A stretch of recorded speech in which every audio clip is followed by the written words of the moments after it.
Now, same sort of line on the ethical behavior. If we consider cheating, for example, so if you are in a particular situation where you have the urge to cheat, or you end up cheating or copying, what happens is that can actually impact your later behavior, because again, when you're doing something that's immoral or unethical, you're thinking about this process and saying, well, cheating is bad, right? And people who are bad people cheat. I just cheated. Am I a bad person? And so again, to keep intact your self-esteem, you will then make justifications for why you cheated. So ways that we could do this is you could decide that, you know what, I'm never going to do that again. I'm never going to do that again. You could change your behavior, which again, this is the hardest thing to do. So remember, cognitive dissonance, you can change your thoughts, you can add more thoughts in, or you can change your behaviors. That's how you reduce dissonance. So if you change the behavior, that means that you're no longer going to act unethically in the future, and you're no longer going to cheat, right? So another thing that you could do is adjust your attitude towards cheating. So what are things that you can say to yourself to convince yourself that cheating is not as bad? So what are things that you can say that is going to change your attitude on cheating? Yeah, everyone does it. It's normal, right? So adjusting your attitude to minimize the immorality of the act, right? Oh, I'll just study harder next time. I just cheated this time, but it's not a big deal. I didn't have time to study because I was sick, or, whatever. And so I'm just going to do it this time. I'm just going to get through this, right? If you're stressed out and say, well, it's not a big deal. It's not worth a lot of points, right? These are all different ways that you can convince yourself that cheating isn't a bad thing. And so, for example, another thing you might say is a victimless crime, right? Okay, I cheated, nobody got hurt. Not a big deal, right? It's not that bad. So that would be an example of actually changing your thought process to decide to change your attitude about cheating. And so you want to have this positive view of yourself, and that's inconsistent with your dishonest behavior. And so to reduce that dissonance, we can say things like, it's not a big deal, everyone does it. And then what happens is, in this scenario, in the future, you're going to act less ethically. You're going to be more likely to cheat in the future when you have adjusted your attitude to say it's not a big deal. Okay. So if you cheat on a test and you feel really bad about it, and you say, this does not line in with my view of myself, and then you decide, never going to do that again, or maybe you almost got caught, or somebody, saw you and it scared you, then you are going to say, well, I'm never going to cheat again. And and in the future, you act more ethically. And you also, a lot of times, can change your attitude a little bit to be even harsher on cheaters. Okay. Now, in an instance where you are given the opportunity to cheat, but you do not cheat, okay, you will experience some post-decision dissonance, right? So after the fact, you're going to feel uncomfortable because maybe you got a bad grade, and you know that if you would have cheated, you've gotten a better grade, right? So now you're experiencing this really weird dissonance where your behavior's lined up with the fact that you're an honest person, but now you're like, well, I could have done better if I just copied that answer, right? So in order to reduce your dissonance, you actually change your attitude to become even more extreme. So you originally believed cheating was bad. Now you think it's like awful. Now you think it's a terrible offense, because you've got to reduce that dissonance. So you become even more rooted in your belief and say, you know what? I didn't cheat. I could have gotten a better grade if I cheated, but you know what? I chose not to cheat. Therefore, to justify giving up that better grade, you have to convince yourself that cheating is even worse than you previously thought. And so at this point, you're like, your attitude becomes even more extreme, and you become like, you look at other people who cheat and you're like, that is awful. That's terrible. It's not a victimless crime. People are ruining academia because they're cheating. Like, it becomes very, very extreme. And so what has happened in this case is not merely a rationalization of your own behavior, but an actual change in your system of values. Okay.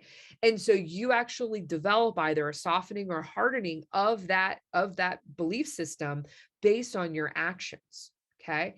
And so you can actually have two individuals who start out with identical attitudes on the same topic, and then deciding one to cheat and one not to cheat will end up with very different attitudes in the end after the behavior has been done. Okay. And so these attitudes diverge really sharply after the behavior has been done and the consequence has been found. So very interesting. There's a lot of really interesting research that has looked at this, giving kids, for example, opportunities to cheat and seeing what direction they go, and then how they act again in the future. And this has been confirmed with the research time and time again, that it is actually the case that we do experience this. Now, another really interesting thing about cognitive dissonance is that everyone experiences it. It doesn't matter what your culture is. And so this process of reducing cognitive dissonance is culturally universal, meaning that every single person in all parts of the world experience this to some degree.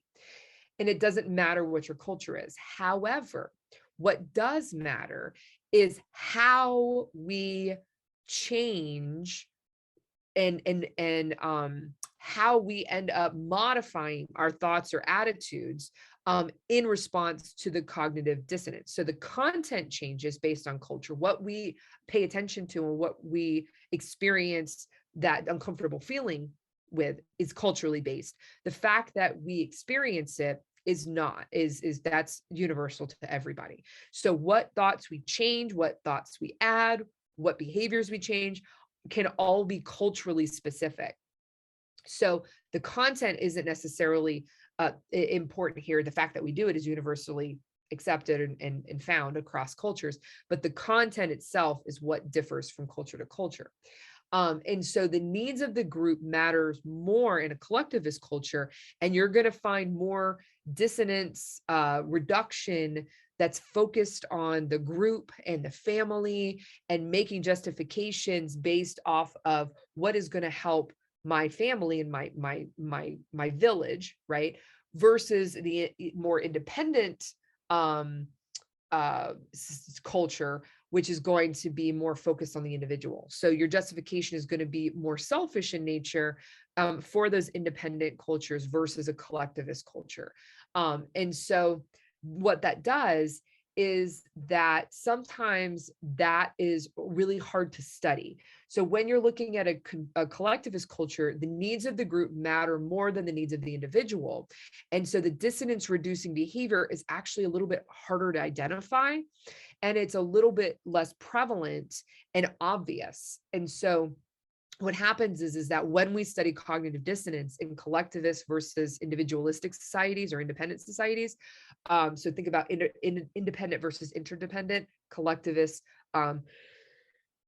versus individualistic societies, we actually have a harder time studying it in collectivist societies because that justification and dissonance reducing behavior is a little bit harder to identify. Doesn't mean it's not there. It's just a little bit harder to identify. Now, some more information that we're going to cover here is all about justifying kind of your things that you've done in the past. Okay. So what I want you to do really kind of briefly here is I want you to think about something that you've done in the past, maybe something that something that you stood in line for a really long time, or you put a lot of effort in, maybe, practicing for something, or, doing something for a friend or whatever it might be. And I want you to think about how much effort you put into this thing. Okay. So we're not going to go into the whole, list all these things. I want you to just think about maybe one or two things that you had to do to attain this goal.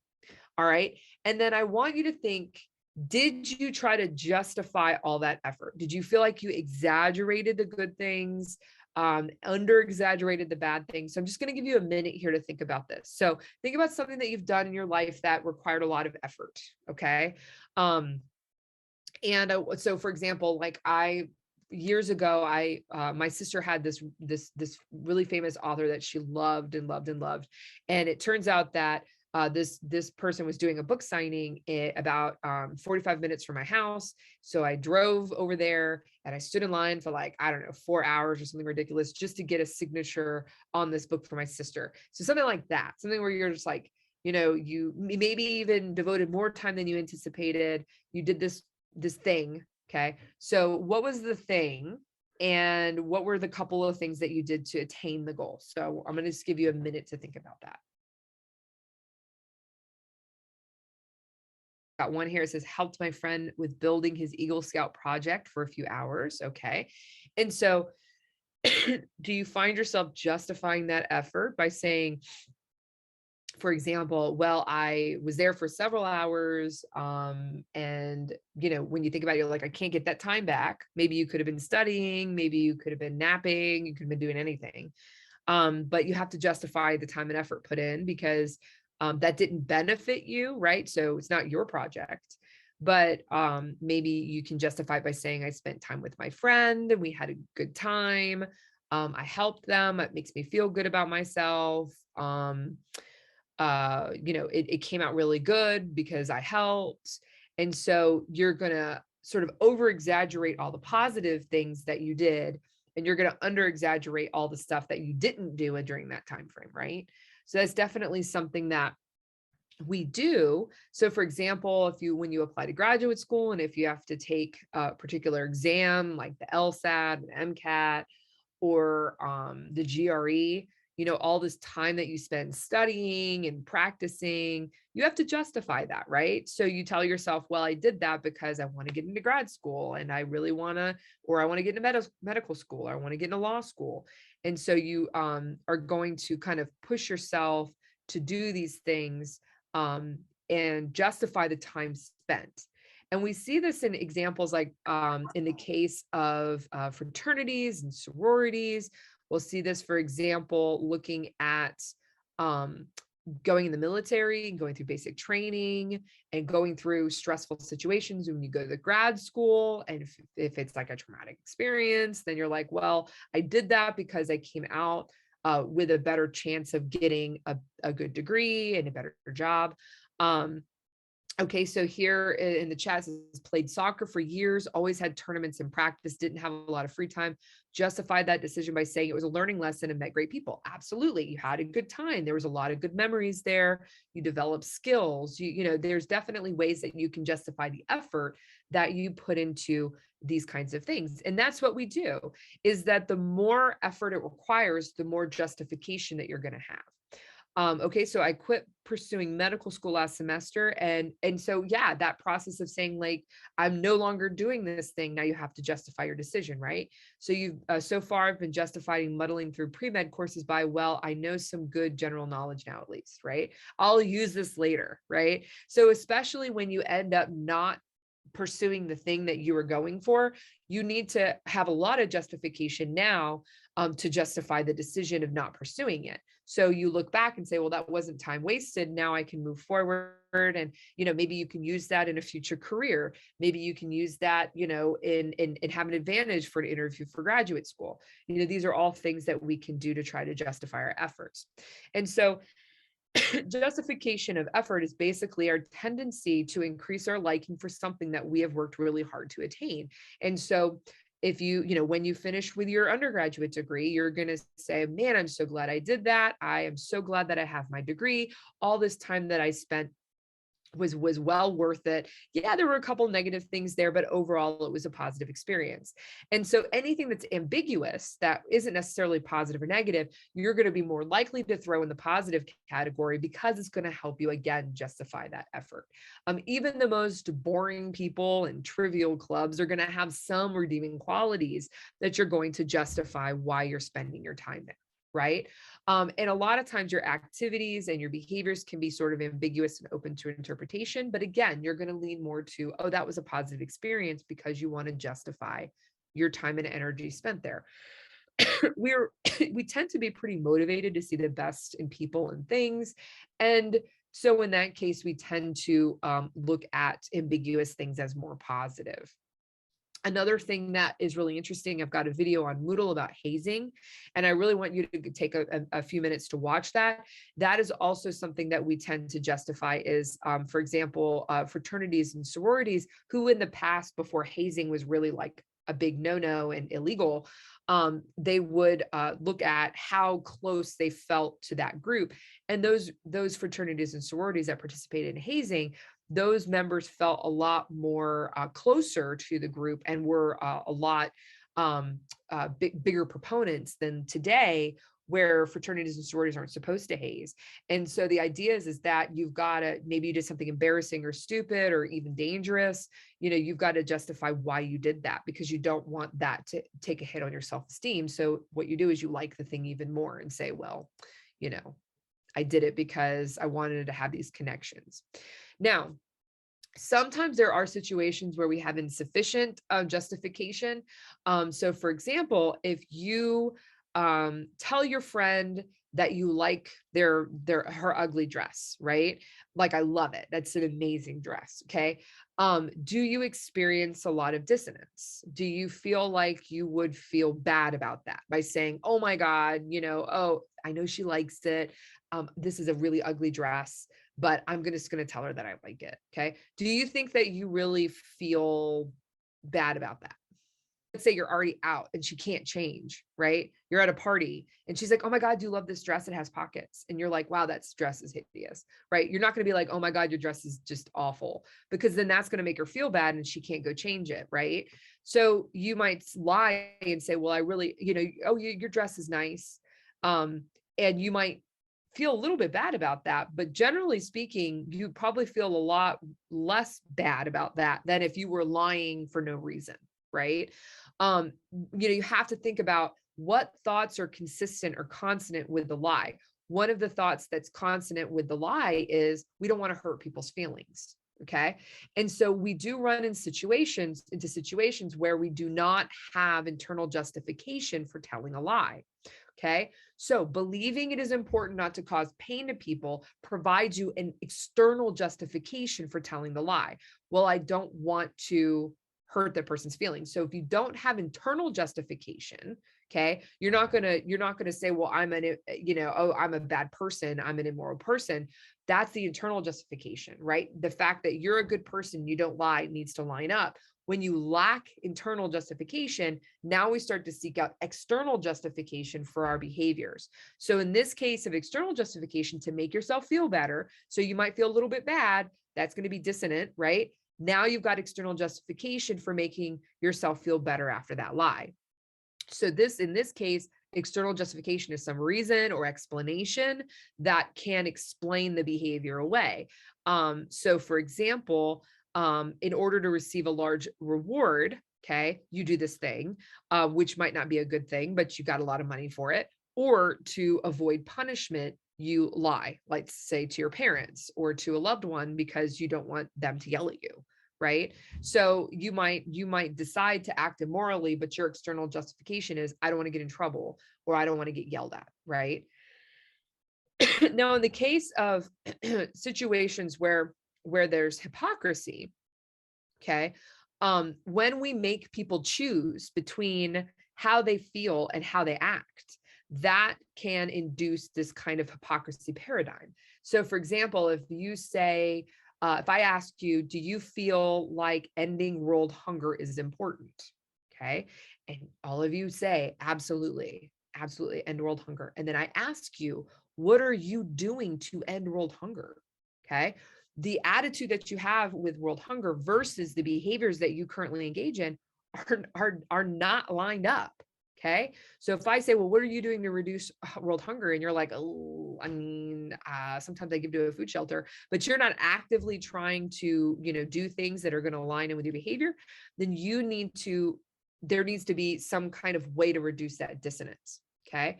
And so one thing that we can do is actually cause people to change their behaviors because we bring in this hypocrisy. We say, you're being a hypocrite. And so what happens is that people will then change their behavior to line in more with their attitude.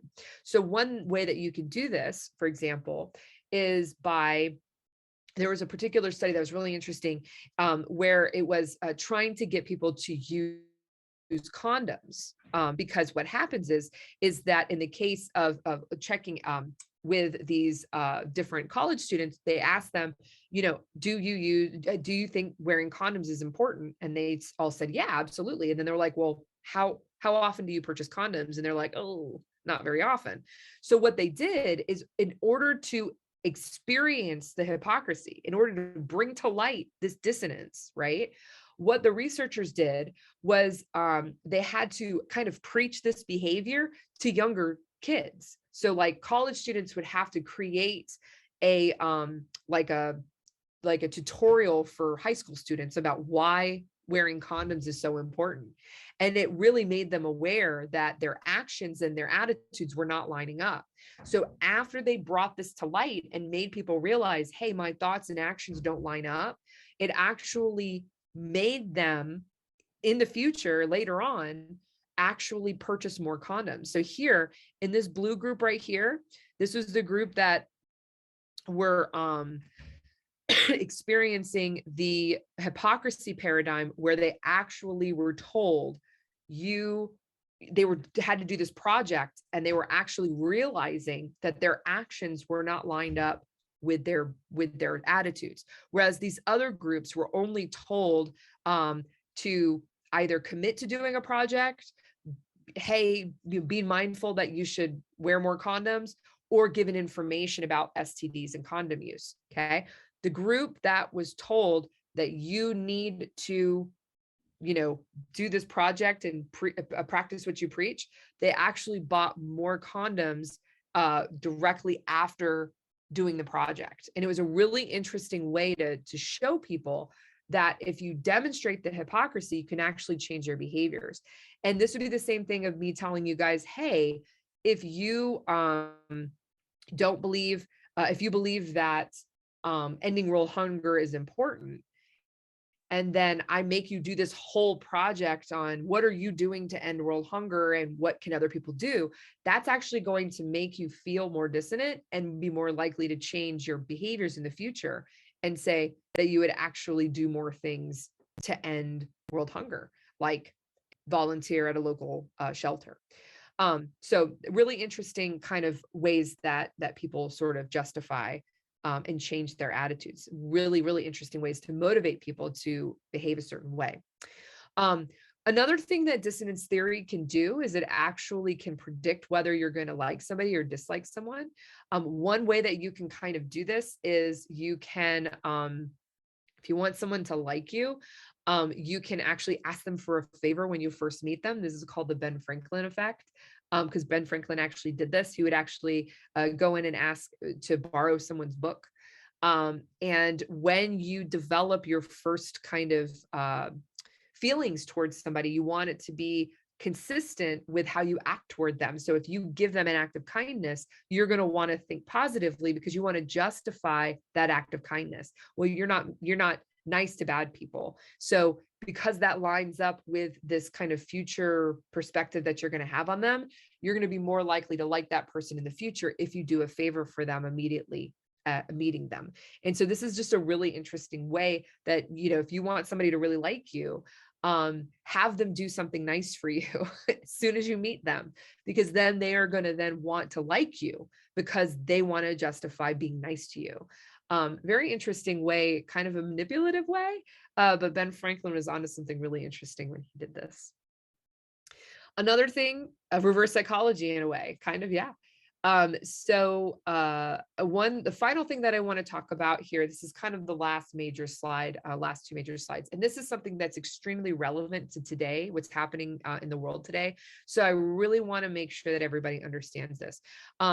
So one thing that justifies cruelty. So when a person's being mean to someone else, whether it's just bullying them or actually hurting them physically, mentally, emotionally, psychologically, whatever. Right now, you know, if you look at what's happening in the world, Russia is invading Ukraine, and Russian soldiers, right, are killing and harming Ukrainian citizens.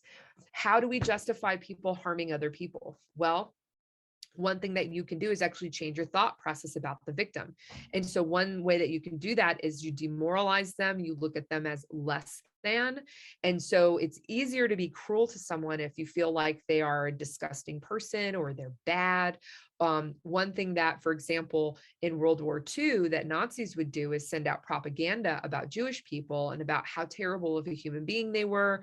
And they were causing all this pain and strife for German citizens. And so what it did is it changed the way that people viewed Jewish citizens. And because of that, people could justify their cruelty. We see this always in times of war. These right here are prisoners, and again, they were demoralized. They were stripped down and treated as animals. They were treated in filth. And so one way that they justified this cruelty, these individuals justified their cruelty, is by saying, well, they're like animals and they're less than me, and they're not, they're not like human beings to me. And so justifying cruelty is one way that people can say to themselves, I'm not a bad person. I'm doing this harm because this person deserves to be hurt. That is not okay. That's a justification to make yourself feel better. And that is absolutely not okay. Now, this last thing was just kind of a thought exercise. Y'all have come to the end of the slides. This next one is the review slide. And so what I'd like for you to do is do this as a thought exercise. Given the information that you've learned today, what kinds of things would you do in this particular situation to help a person change their attitude or change their behaviors?